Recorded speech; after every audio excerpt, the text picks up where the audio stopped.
It's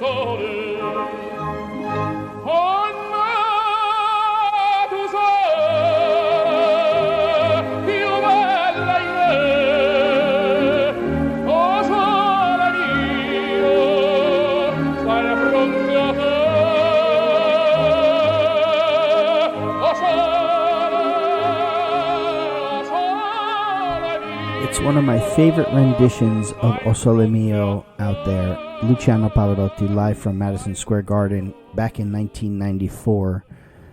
Just an amazing voice, an amazing song, and it's the theme song, as long as we can use it, to our brand new podcast on the Far From Vesuvius Network. This is episode 2, essentially. Our first one was untitled, but guess what, guys?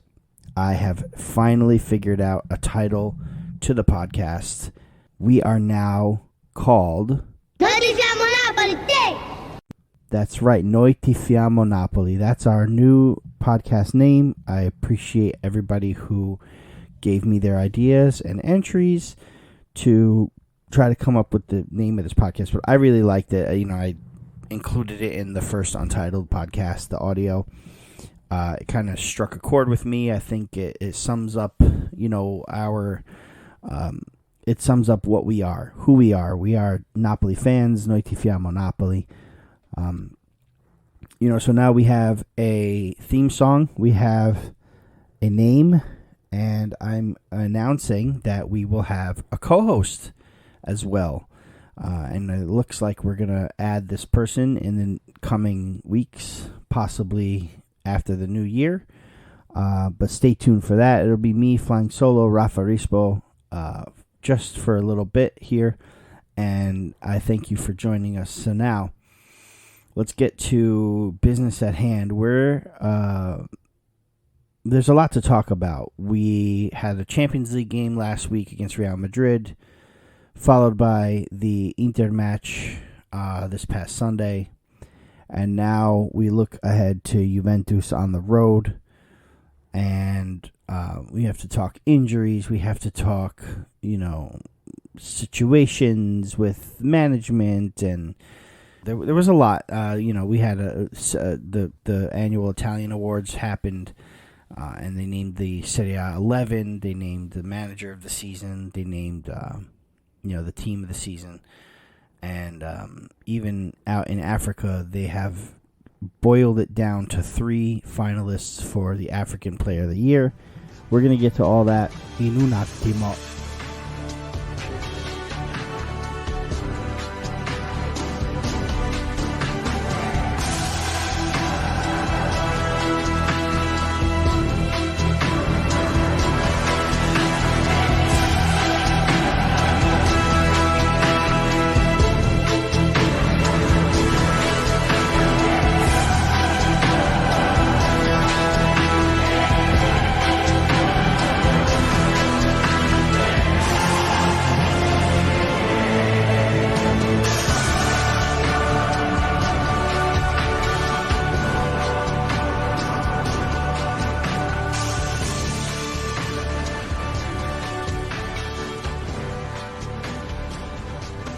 Let's start with the Champions League, guys.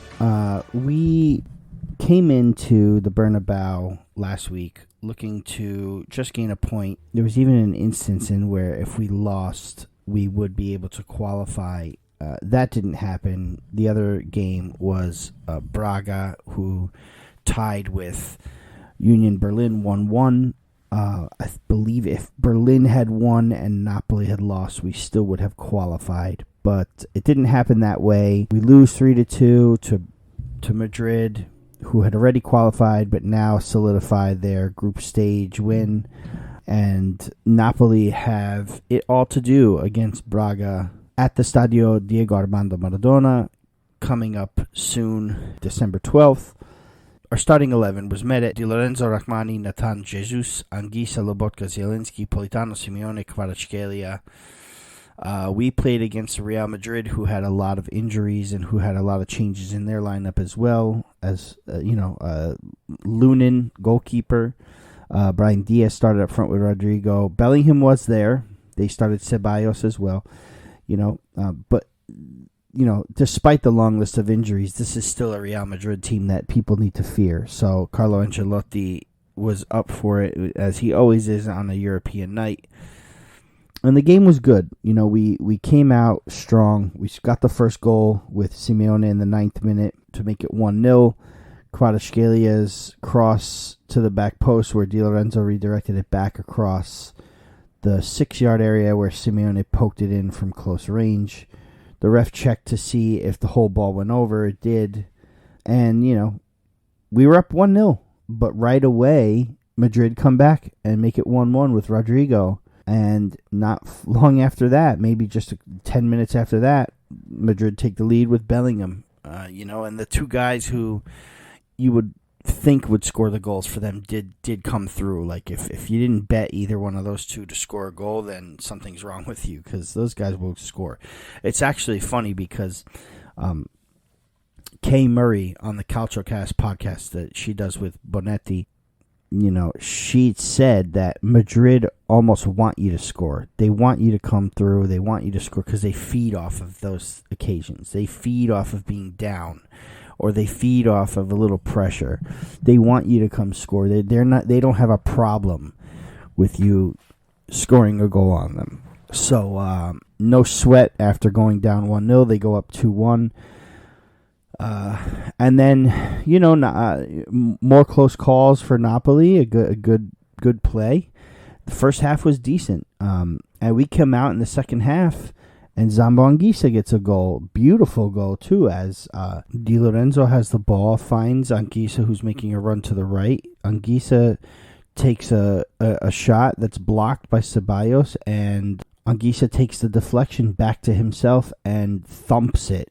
Absolutely buries it into the top left corner.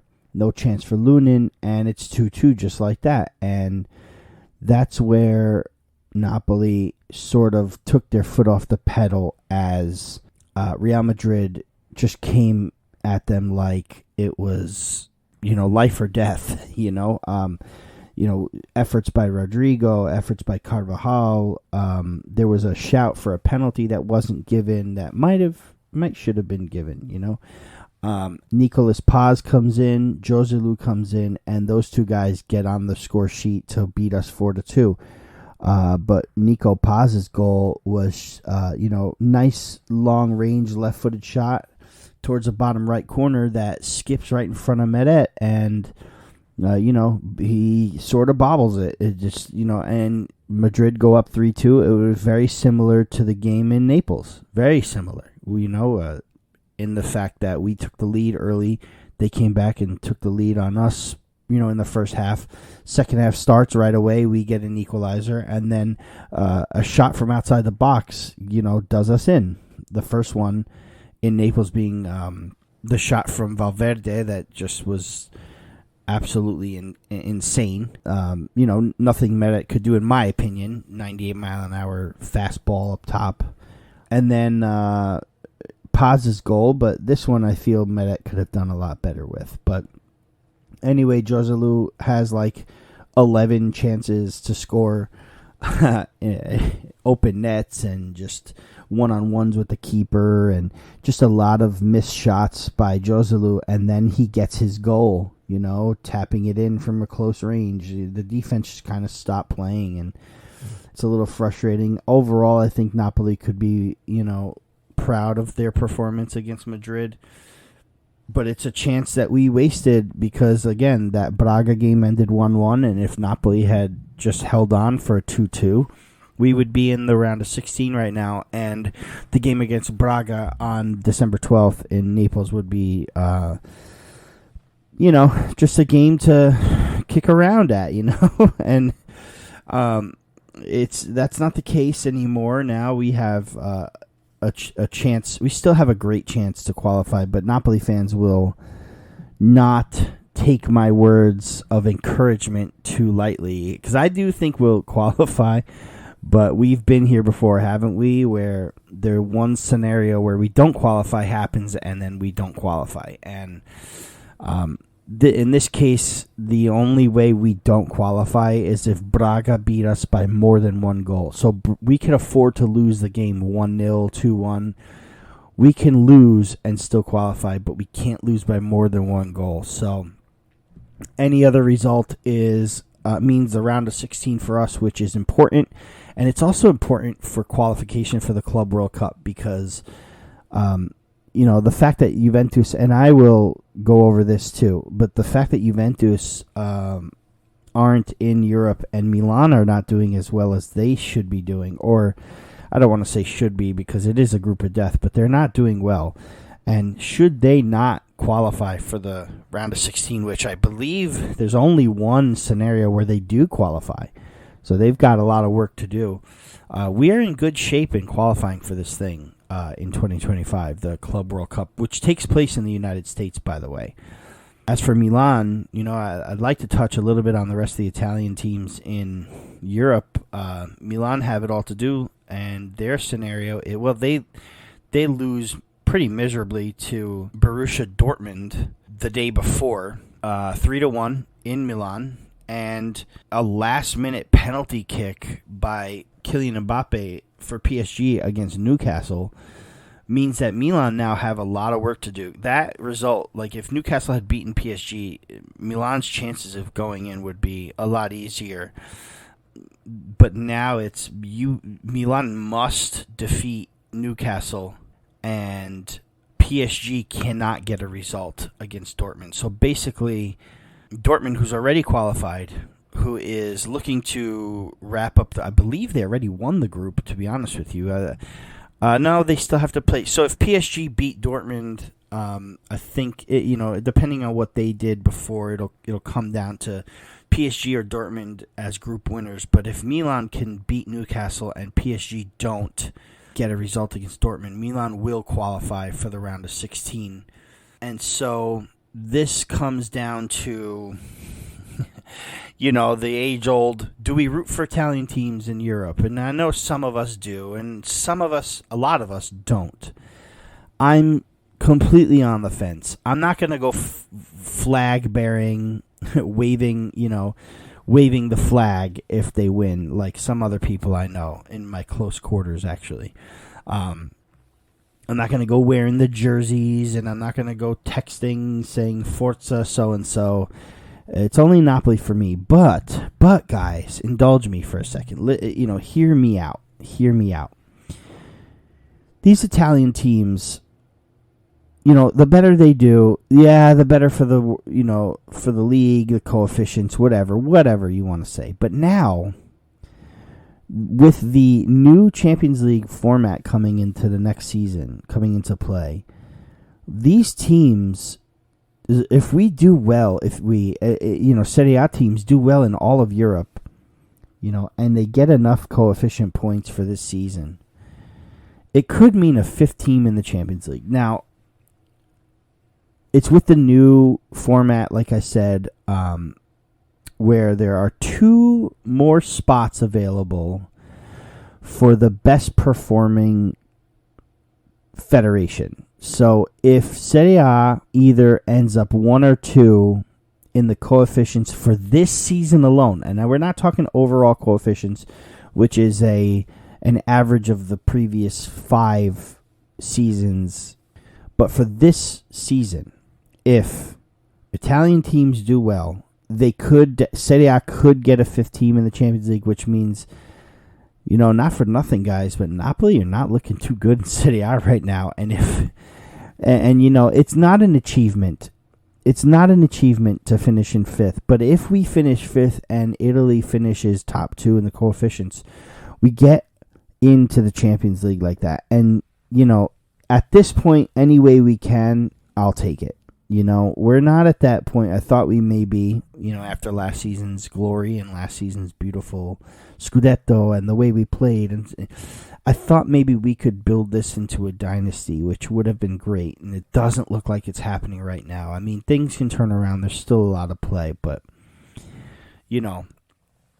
it could be important for us to have to go for these Italian teams in Europe. That being said, should Milan be ousted, I'm okay with that too, because if you've got in the other group, so Lazio wrapped up Champions League qualification by beating Celtic 2-0, along with an Atletico Madrid win over Feyenoord. They are the two teams going to the next round. They play Lazio play Lazio play Atletico Madrid next for the group win. So they could even still win the group.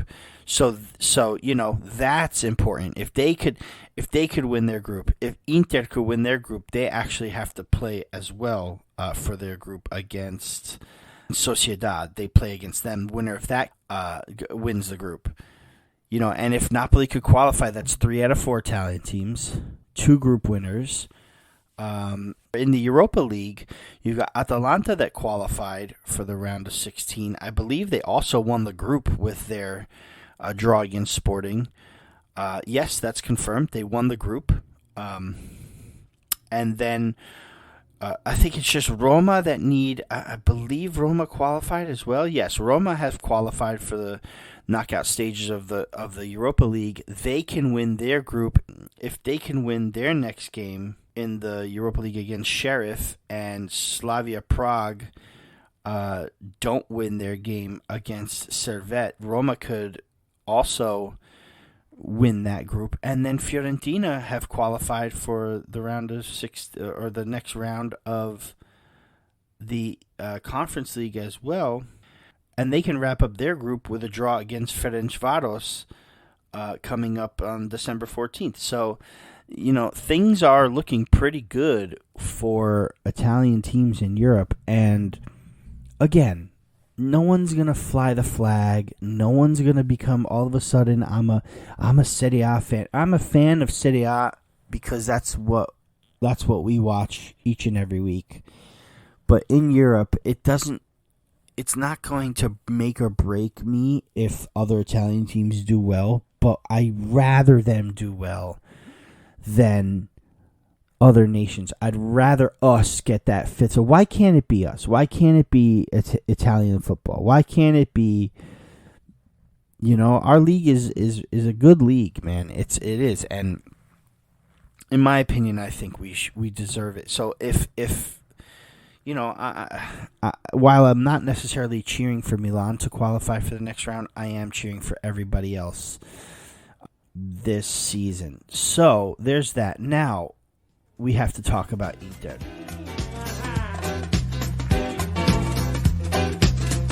Yes, I know. My way.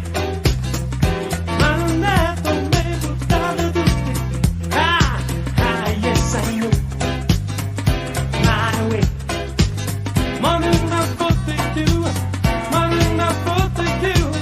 Tu vai la ritta e resta fermo. Ma tu vuoi, non dispare.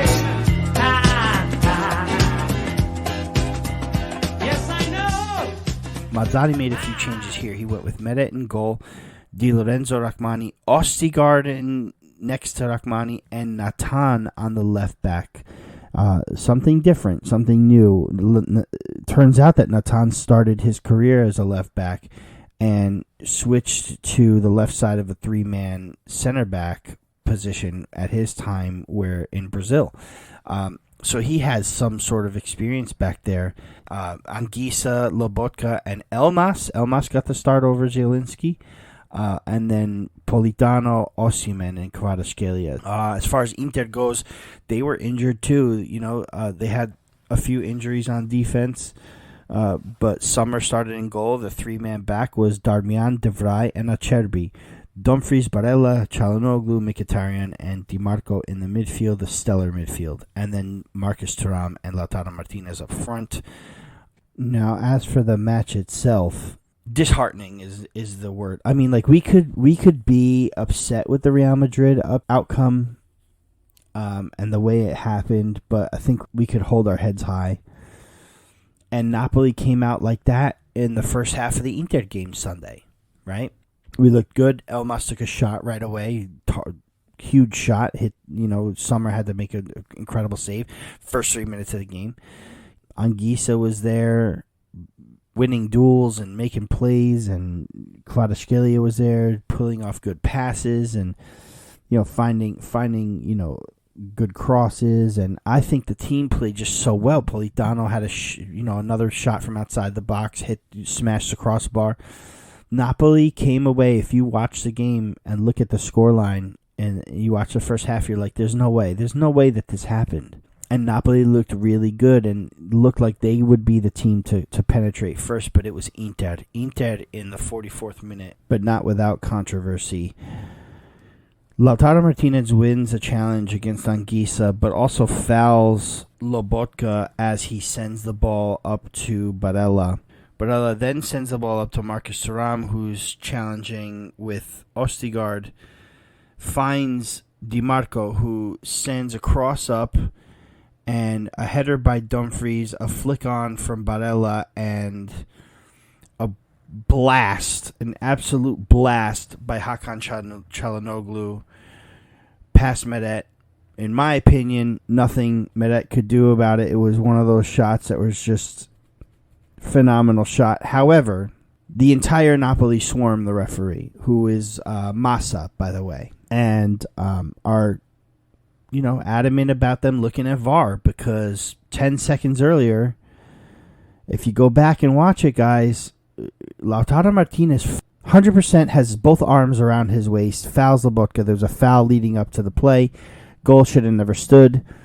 It did, though. They decided that it wasn't enough, I guess, to call it back, and it's 1-0 into the break. So, after such a great half of football by Napoli, they're going in dejected, down 1-0. But we've been there before, right, guys? Well, here's another place we've been before, where we'll have a stellar half, and then the opposite half would be just absolutely terrifying to watch. Terrifying. Either if they have a great first half, they can't finish in the second. If they have a so-so first half, they turn it up for the second. Napoli can't play two halves to save their lives. However, they started off the second half not too bad. They had a few opportunities. Then Victor Osimhen gets fouled in the box, and the referee decides, not enough contact. Not enough contact. So there was contact, but it was not enough to warrant a penalty kick. So what happens is, in the 58th minute, Victor Osimhen gets the ball and is clipped by Acerbi. Anguissa gets the ball that comes free from there, gives it to Kvaratskhelia on the left, who takes a shot. Sommer saves it. Sommer, by the way, an absolutely great goalkeeper. Fantastic saves all day.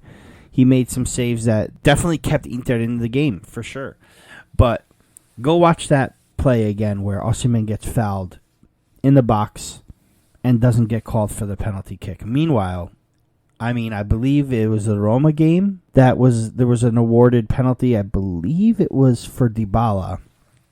Though the goal that Dybala scored was just a soft penalty, or by some standards would say soft. And then there was another game, I think it was a Lecce game, where there was another penalty that was given.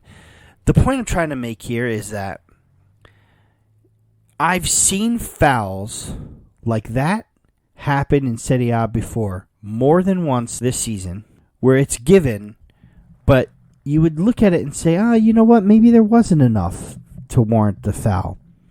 Maybe that shouldn't have been a penalty. It's a soft penalty.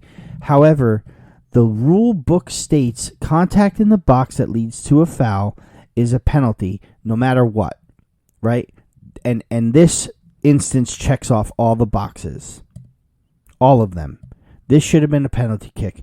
If we score the penalty kick, now that's another thing. We have to score the penalty kick. But should we score that penalty kick, who's to say that this game ends 3-1 for Inter? How do you know that they're going to score those two goals? The momentum shifts to our side, which, like I said, before that instance, we had a pretty decent beginning to the second half. We still pressed on. And I just think that the referee not giving us anything, no cards being pulled out in our favor at all, and in my opinion, that just kind of dejected our guys. And there you go. The next two goals happen where Barella gets his first of the season. Everybody scores their first of the season against us, of course. A sloppy touch by Politano leads to Inter's possession, where a cross comes in by Lautaro, and Barella finds the cross and pretty much slaloms through the whole defense. I mean, Ostigard and Natan just dreadful in marking Barella. Medet comes out, but can't get to the save. Osimhen had another opportunity after that. A header came close, but then in the 85th minute, 22 passes. It looked like Inter really looked like Napoli from last year. That's really when it boils down to it. Inter looked exactly like Napoli from last year. Quadrado finds the ball on the right, sends it into a wide open Thuram. Meta in no man's land. Defense standing around, looking around at each other. 3-0 Inter. And that's a wrap for the Scudetto, guys. In my opinion, that was a wrap for the Scudetto. If we win that game, if we win that match, we go to -6 against Juventus, who would have been in the lead with their 2-1 win over Monza. And if, we've got Juventus on the road. We're the road warriors this year, guys. We are first place in Serie A on the road. And we're something like 17th or 18th at home this year. 7 points at home. 7. And we're the best team in the league on the road. So now we beat Juventus last year twice, right? 5-1 at the Maradona, 1-0 Raspadori at the J. Now we go into the J. Now, Juventus is not the Juventus from last year. I mean, yeah, they've got the same players. They didn't really make a lot of additions.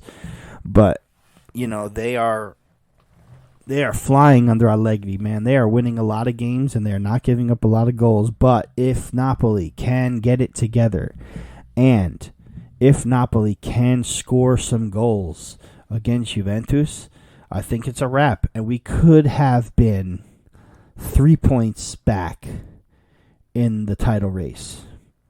At least 3 points behind Juventus, who are teetering with 1 and 2, It also depends on what Inter would do this week. But still, this was a Scudetto 6-pointer, is what it was. That's what it was. And listen, we're not going to blame Mazzari. I'm going to blame the referees. And I'm sorry, some people like to roll their eyes at stuff like that. It's always the referee's fault. No, I feel like in this game, Massa was terrible. And now there's calls for him to go down to Serie B. There's calls for him to not referee Napoli matches anymore. Like it's a pretty big deal. And who gets to referee the game against Juventus in Turin this weekend?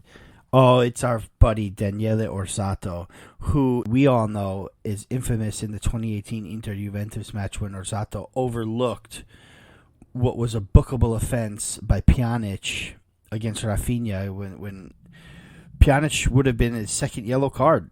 We all know what that led to, guys. So we'll have to see what happens there, but let's take a look at the rest of Serie A.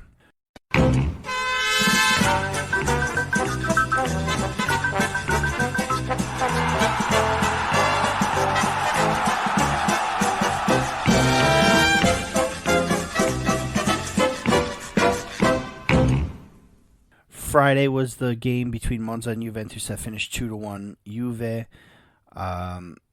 Saturday, we saw Genoa Empoli finish 1-1. Lazio got their win against Cagliari 1-0, and Milan beat Frosinone 3-1. And then on Sunday was Lecce Bologna 1-1 at the 6:30 fixture. Fiorentina beat Salernitana 3-0.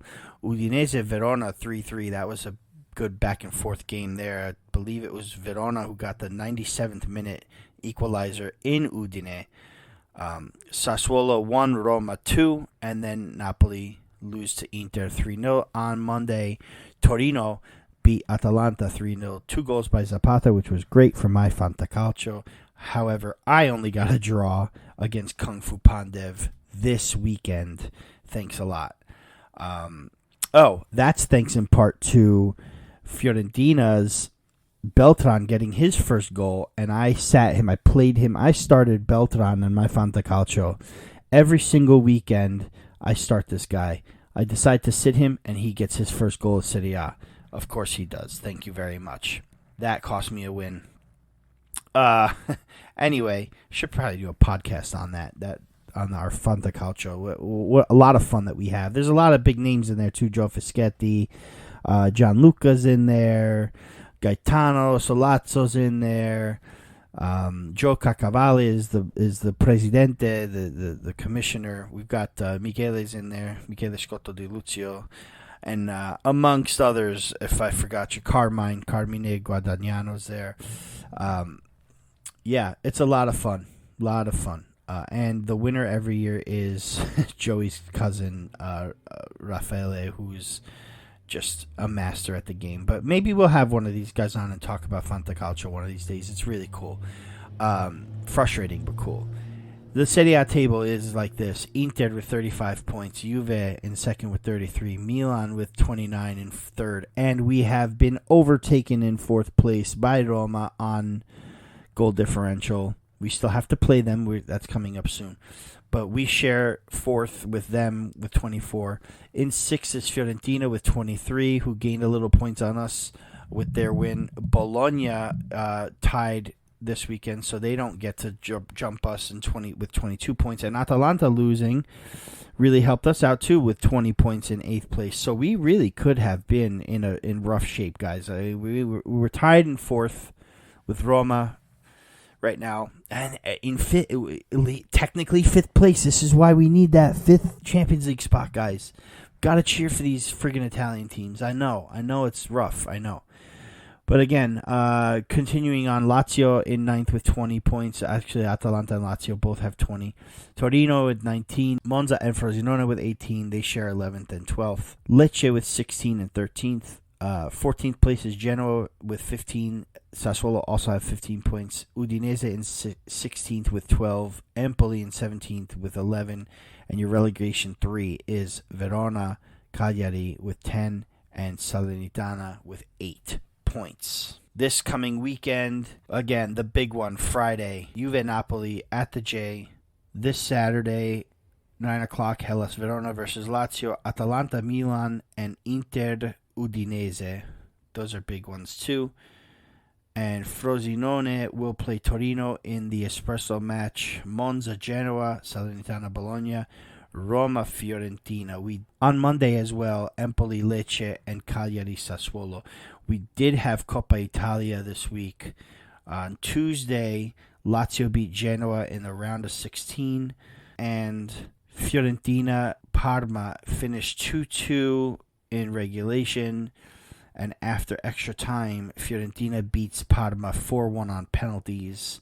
Napoli Frosinone on the 19th, and Inter versus Bologna on the 20th. The reason why us, Inter, Fiorentina, and Lazio have our Coppa Italia matches a little early, because usually it's at the beginning of January, is because we have to go to Saudi Arabia to play the Super Cup.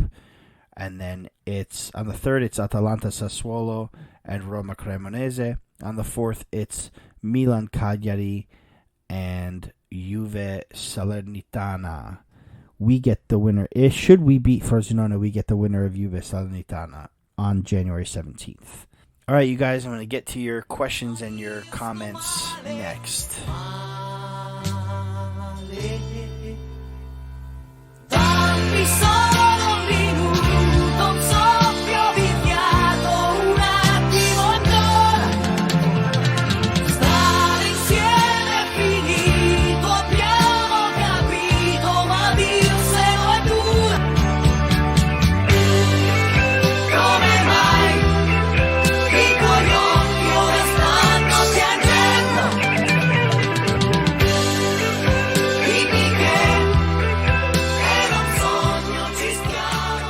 Okay, you guys, I took to socials to have you guys send me some questions with hashtag Ask Raffa, or some thoughts even. let's start with the responses from X, the X app. X gonna give it to you. And Daniel Bowen's giving it to me too. We got to talk about VAR or lack thereof. Yes, Daniel. We covered it, and Massa getting relegated to Serie B 1 week too late. That's a response by Anthony, who is at Me Ves y Sufres. But Debo, I appreciate you coming in. VAR is a mystery, man. Like, it's like one of these things where, I guess a form of VAR would be the goal line technology. That's down to a science. The referee's watch goes off, the hole of the ball goes over the hole of the line. And if it doesn't, the watch doesn't go off. And that's just plain and simple, right? You got the offsides where if you're like a millimeter offside, it's going to catch it on the on the system, and the referee will be informed on if it was an offside or not. So we've got those things down to a science, even though I think that it's kind of ridiculous if it's a toenail off. Like, it's pretty ridiculous. I feel like there has to be a good amount of body part offside for it to be called. If it's that close, I feel like the call on the pitch should stand, So if it was given as a goal or if it was given offside, then call it, Then leave it on the pitch. If I don't see why not. Why can't they do that? Okay. The call on the pitch was offside. Referee puts his flag up after a goal scored. They go and they see that, it's a toe offside or it's a heel offside. Then leave it the way it is. Okay, on pitch call stands.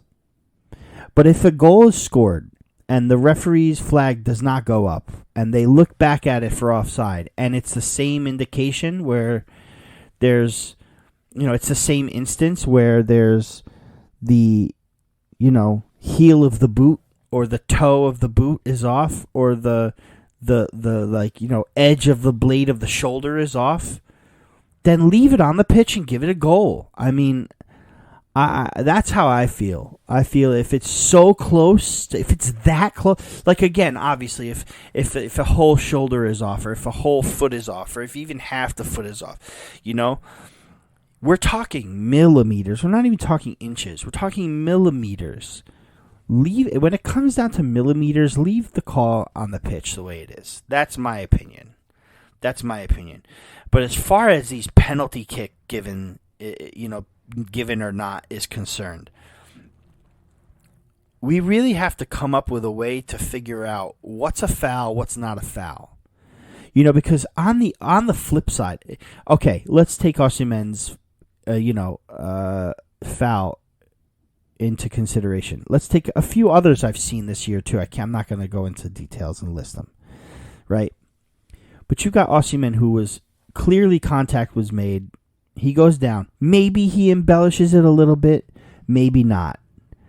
There have been embellishments, right? One I really hate is the one Dumfries, when he grabbed his face and Kvaratskhelia, thought this guy was having real problems on the pitch and waved his arms in a panic, and Dumfries wasn't even hitting the head. That should be bookable. You should be out of the match from there. You should have a red card given.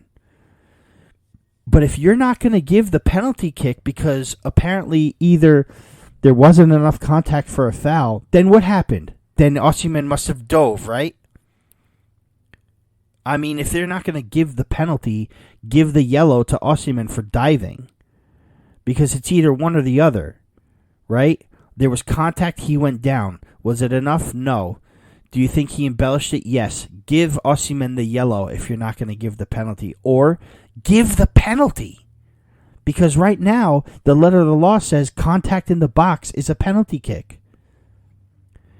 I overheard another commentator on another, maybe it was enough contact for him to go down, but it wasn't enough contact for a penalty. Like, it wasn't enough contact for a foul. It wasn't a foul. It wasn't a dive. Well, then what was it? What are we talking about here, guys? What are we talking about? Anyway, thanks, Dan. I appreciate you, bro. Lord Figo come out talking a bunch of crap. I didn't have a lot of patience for him this week, although I do like him. At Floatin101, thanks, Lord Figo, saying that I came out of hiding. It's his Scudetto, Forza Inter. Appreciate you, bud. Please check go to my page and look at his tweets. He's a funny guy, man. He really is. Daniel Guerrero comes in at DGuerrero32. He goes, do you think there's anyone that we might bring in this January to reinforce the squad? Well, I did just see some kid from Red Bull Salzburg, Martis Kajgaard. I'm not so sure what he's about, but there's big talk about him possibly coming in. He's a Danish midfielder, and he apparently has some promise, but Napoli are looking at him for January, and that heavily depends, according to me, that heavily depends on whether we either sell or loan out Gaetano, or maybe even sell Deme finally. There was a list of names that were given for replacements, or not replacements, but additions in the left back. And they were players that were on the free agent pool. So that's a possibility of trying to find, another defender to help us out with that, because I do believe Oliveira's injury is pretty long term. But we'll see, my man. We'll see. That was it, I believe, from X. No, let me just check. I did get a really nice DM from Nikolaj Lindberg, whose handle is at BonjoHead84. Nicholas says, hey, so glad to hear that you're on the pod. We need you, man. Well, I appreciate that, Nicholas. I really do appreciate that. He says, I'd like to hear your thoughts on Napoli. He goes, I'm a bit confused. I try to stay positive, so do I. But it's difficult at the moment. Yes, it is, my friend. I know that we lost Spalletti and Kim, and we can't count on Napoli to be taking the Scudetto for the second time. But I get mad at ADL because I don't think he made the best out of what could happen this season. We have one of the best forwards in Europe. We had a team with a great mentality, something that we have been waiting for years. All the mess with Osimhen video, players don't know what to expect before the season, losing sporting director. I think there's too much ADL messed up the season. But I also know we must see this season through. But that's not what we expected, just to win the Scudetto. Well, thank you for your thoughts, Nikolaj. I really do appreciate the DM. I thought it'd be cool to share here. I think we covered almost everything there, but ADL, he did what he had to do. The managers weren't coming in, Rudy Garcia was a mistake. He admits it. He knows it. He and Spalletti are doing fine. They're getting along. You can see over the last few days where there were the Italian awards and some other. I think Spalletti was given an honorary citizenship to the city, and De Laurentiis was there, and they were joking around, and it was fun. I think Spalletti said something like, being with ADL is like it's like watching a horror movie, and just when you think everything, because the nod to his being a filmmaker. He says, and just when you think that the scene, there's hope in the movie, and the final scene is a scary scene, and you spill your Coke and popcorn all over your clothes, and he said that's what it's like being with ADL. And then ADL said something about how American films over the last 40 years have been pretty much shaped by horror films, and just saying that Spalletti, they just went back and forth. I'm not going to translate the whole thing now, but they went back and forth with each other. It was fun. It was tongue-in-cheek. They laughed. At the end of the day, they thanked each other for, obviously ADL thanks Spalletti for giving us our glory, and Spalletti thanks ADL for finding his spark, refinding his way. And I think that story could be put to bed. I know a lot of people like to blame Spalletti for leaving, ADL for not re-signing Spalletti, vice versa. But I think all in all, that story just has to be put behind us, and we need to move forward. Now, as far as Walter Mazzarri is concerned, I did hear on the Italian Football TV podcast, Marco Messina's father, Gaetano Messina, said that he thinks that Mazzarri should not eat the panettone and is going to be sacked before Christmas, and that if Napoli don't beat Juve on Friday, he should be fired. And he thinks he's going to be fired. And I say that that's totally unfair. Totally unfair. And I just don't agree with Gaetano's assessment there. I don't agree with it. These 4 games that Mazzarri was asked to come in to take over for, Rudy Garcia, Atalanta, Real Madrid, Inter, Juventus. You're going to tell me that after that you're going to properly assess Mazzarri's performance? I think it's the Braga game and then after where we need to assess. Because let's face it, Braga's a doable game. We should be able to win that game. We should be able to qualify for the next round. After that, we have Cagliari. We have Coppa Italia with Frosinone. We have Roma.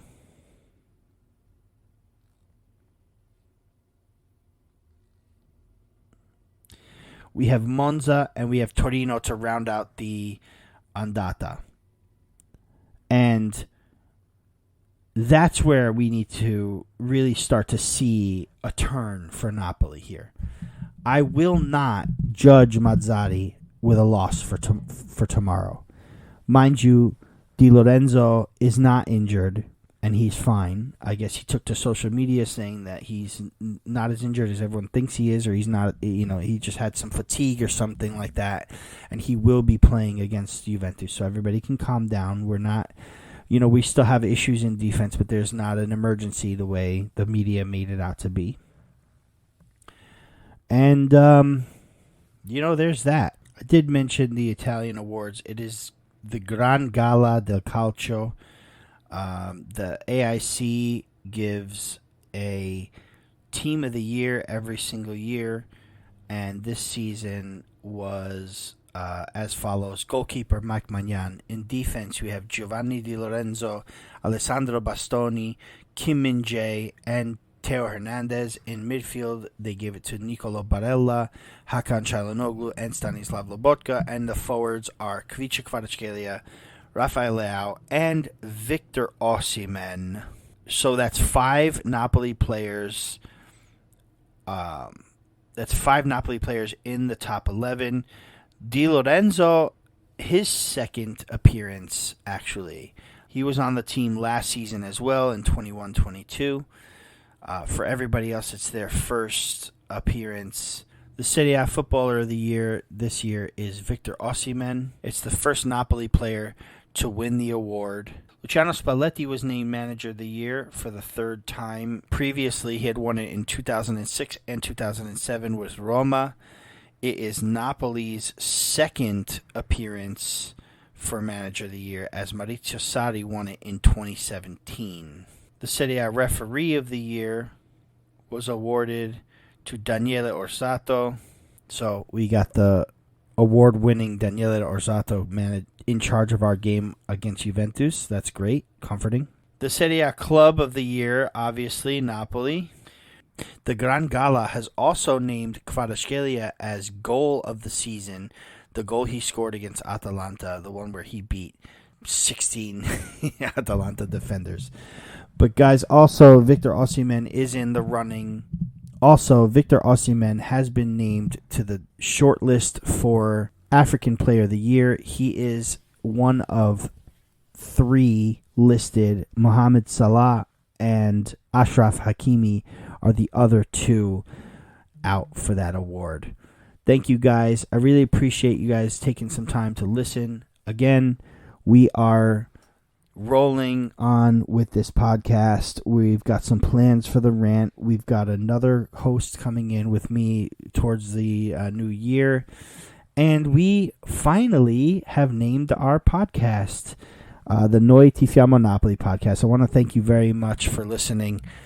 Be sure to look out for Henry Bell and Michele Borelli's beautiful podcast, In the Shadow of Vesuvio. I'm sure they'll record an episode soon. But also, please give us a like at Far From Vesuvius. Please follow all of our socials. I will create a new social for this show too. I'm at Raffa Napoli 83 on X. You can find me Raffa Rispo on Instagram. Give me a follow. Give me a shout. We'll talk to you guys soon. Let's get this win against Juventus. Huh? I think that'll turn things around for us. But don't ever forget that this Napoli has achieved such great things, and we should all be happy about that. And whatever comes next, comes next. And there's not much that we can do except be fans. Ci vedremo. I'm Raffa Rispo. Don't forget. Noi Tifiamo Napoli, te! Ciao, guys.